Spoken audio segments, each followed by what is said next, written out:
Հարգելի նախագահող, սիրելի հայրենակիցներ,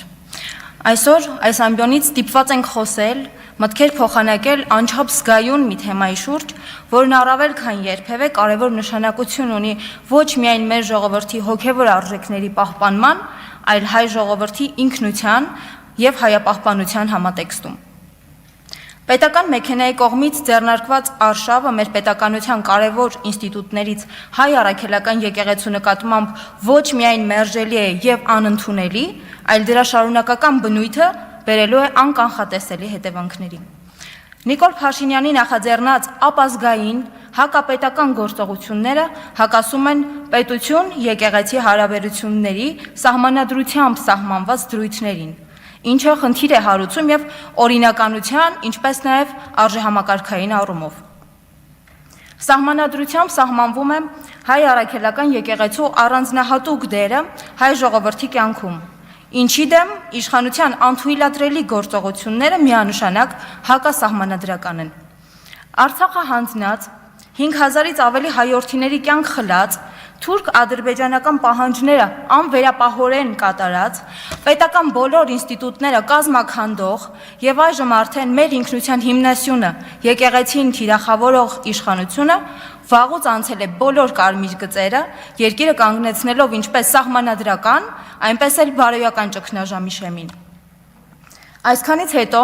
2018 թվականի իշխանազավթումից սկսած եկեղեցու դեմ տարբեր արշավներ ու հարձակումներ կազմակերպած իշխող ուժի ներկայացուցիչը խոսում է ժողովրդի վստահությունից, խոստումներ շռայլում մեր երկրի ապագայի մասին, այն դեպքում, երբ նրանց քայլերն ու խոստումները ճիշտ հակառակի մասին են վկայում։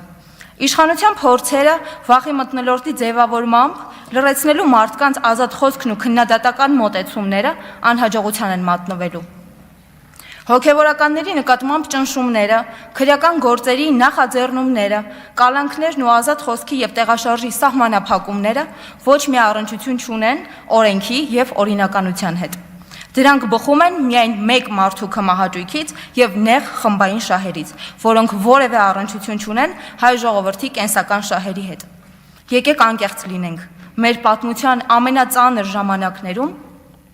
ցեղասպանության տարիներին, պատերազմների ժամանակ, գաղթի ու կորուստների պահին հենց եկեղեցին է եղել այն ինստիտուտը,